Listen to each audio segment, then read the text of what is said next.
বুঝছিস? হ্যাঁ রে। তো বন্ধুরা তোমাদেরকে একটা খুশি খবর বলছি।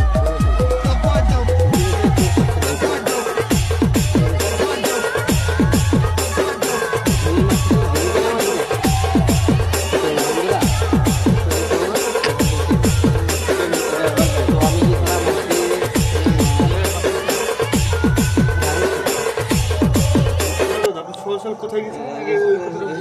রায়ের খেতে রায়ের ক্ষেত্রে? সকালে গেছিলাম তোমার ভাগল পাশ করতে। জায়গাটার নামটা কি? ও জায়গাটার নাম হচ্ছে চুদাইখালি। চুদাইখালি না? চুদাইখালি। আরে কালা গেছিল কোথায় নেবো? আমরা গেছিলাম হোলখালি থেকে চুদাইখালি। না না, কাজটা করছিলেন না বলুন, আপনারা চুদাইখালি করছেন।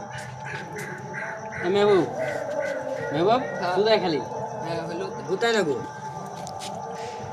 কপের দেশ